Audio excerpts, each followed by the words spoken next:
Liverpool 2, Tottenham 0, and where do we start? Well, I gotta say that first of all, congratulations to Liverpool for winning the Champions League, and I have winning, 6 Champions League, I believe, so very good for them. 14 years since their last affair.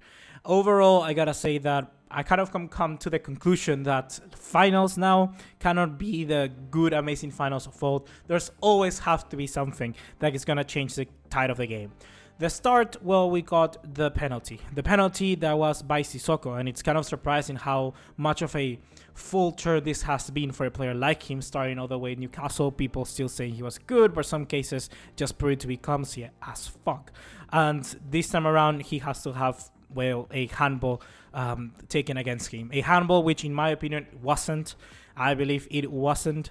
But if I'm not wrong, as I heard by the commentators on the TV I was watching, they said that most of the time at this point, the rules had changed. It had changed, and now all handballs inside the box are going to be handballs. And the rules said that it was going to start on the 1st of June. And guess what? Today is the 1st of June. So kind of like tough luck, but that's what it was. And Spurs, just 3 minutes in, were 1-0 down. And the entirety of the game was basically an uphill battle for Tottenham. And that is something that we most of the time do not want to see in a final of a competition like this. You always want to see two teams being 50-50, two teams fighting to the last ball. And in all due respect to both Liverpool and Tottenham, I believe this wasn't the best finals out there. It was kind of memorable in the sense that both teams here were deserving of being in this position, but the actual football that we saw wasn't the best out there because mainly of that penalty. After that, we saw a Tottenham team that just went all in, a team that knew that they had to get back into the game as soon as they could, because if not, it was just going to drag out and drag out and drag out. And well, ultimately, that's what happened. A game that by the end of it, Spurs had 16 shots, 85 in possession, and Liverpool just had 35% of the ball, 3 shots on target, and 14. And Liverpool were the one that won that game. So once again, football teaches us that you don't have to play the best football to win. You just have to be smart and take situations and control those chances. Football is not a science, and you can never really determine.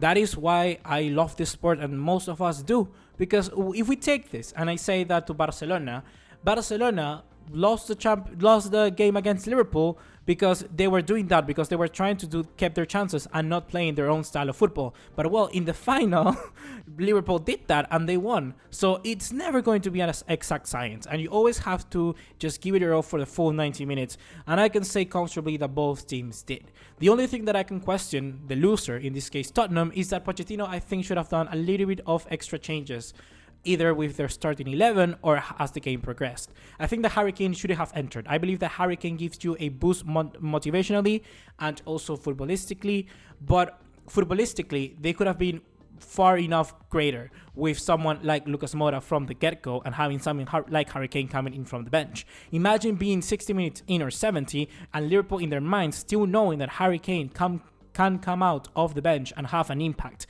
That is a thing that you basically lose if you don't have someone like Harry Kane. You don't have no one to fear from the bench. Someone having like Lucas Moura can easily try to impulse your team to create more.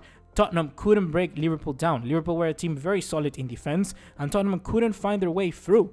Someone like Lucas Moura are gonna make those runs. Someone like Lucas Moura is gonna create those one-on-ones. Most of the time, it was only one player in either Dele Alli or Heung-min Son receiving the ball, and they're looking for another outlet in Kane, when ultimately someone like Lucas Moura can provide that while also being the outlet. So I don't know. I think that decision was one that could pain Pochettino later on when he's thinking on what went wrong in this game.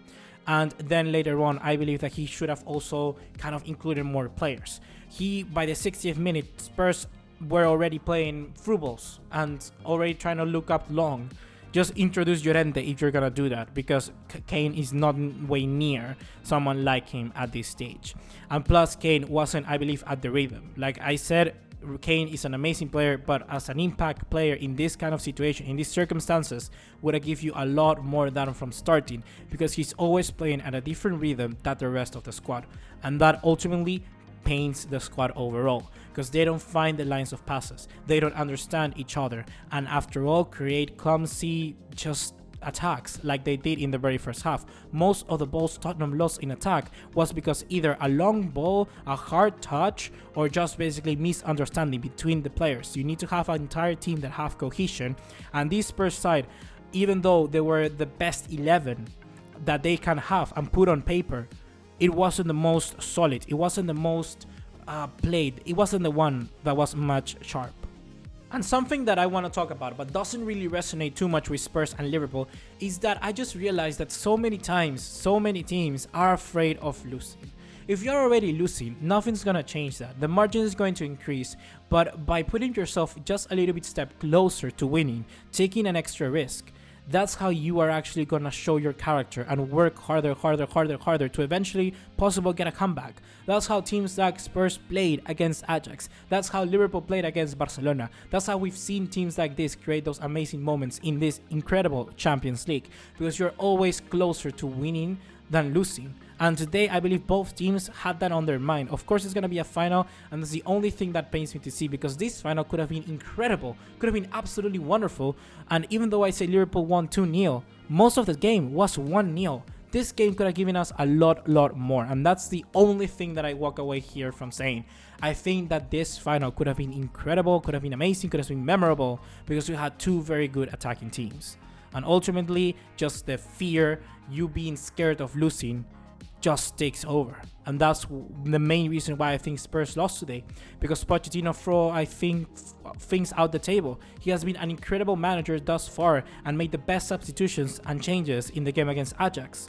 But in this game, just being too afraid of losing makes you vulnerable.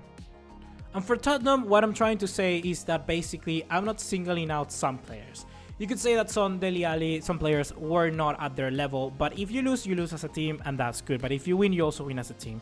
But I'm gonna be hypocrite, because for Liverpool, I believe few individual performances actually did hand them this game. I believe that Alisson was superb. I honestly believe it. I think in goalkeepers, he's up there. He's up there. And then people like Van Dijk, there was a chance Hummingson could have gotten, but my God, Van Dijk is immovable. He's just a complete utter brick wall in the middle of the park, honestly. Like, just, it's incredible.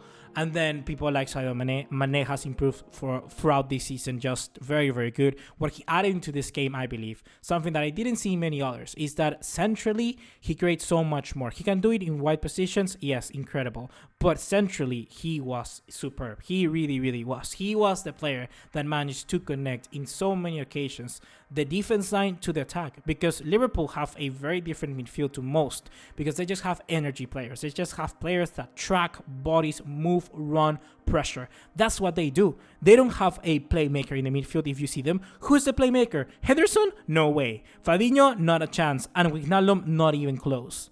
They don't need that, because they got players like Mane, like Salah, like Firmino that work hard for those kind of situations. They drag them forwards, and they leave the creativity to players like Andrew Robertson and Trent Alexander-Arnold.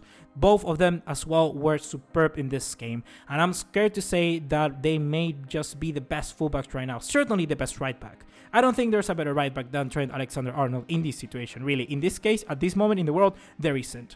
Andrew Robertson, I guess you could make an argument that he right now is the best in the world. Yeah, I believe so. Marcelo is not at the level, and Jordi Alba this season, he was good, but Robertson kind of could be incredible, you know, at that stage. He has really been outstanding. So overall, Liverpool just hands a lesson in how to play as a team. Keep to your own philosophy, and you're gonna get things coming your way. And Liverpool just deserve it, because last season, my God, they were treated badly. You could say that Ramos injured Salah, Karius the two mistakes, so it was time for it. It was time that they got this situation to come back, and man, they got redemption. They won it. They deserve it. I believe they really do. Most teams should be looking at how Liverpool do things, because both in attack, in defense, they work as a team. They really do. Every single player defending, every single player attacking. That's the way that it should be. And Liverpool leave a message, like I said before, to everyone in Europe, and especially, like most of the people here on this channel, to Barcelona, because we are lacking that. We are lacking a unit. And like I'm gonna say in my next video about Neymar, Dembele, and all of that, if Neymar comes back to Barcelona, there's no way that we're getting that. There's no way that we're getting back our unity, our work. No. We need a work ethic like Liverpool. So overall, guys, hopefully you have enjoyed. Hopefully you enjoyed the Champions League final. I certainly did. It was, like I said, once again, a breath of fresh air seeing a team, not being Real Madrid, that can win this competition. I had nothing to say against both teams, and I just wanted to see a good brand of football. It wasn't the best, but it gave us a good show nevertheless. A good day and a good wrap-up to this entire season. So now I want to hear from you. Leave your thoughts in the comment box down below. Let me know. And also click the subscribe button if you enjoy, and subscribe for more videos just like this one. Like I said, the end of the season is here, and we're going to be covering transfer news, which is basically every single day. And we're going to be covering international competitions like La Copa America and the UEFA Nations League. See you in the next one. Take care. Ciao.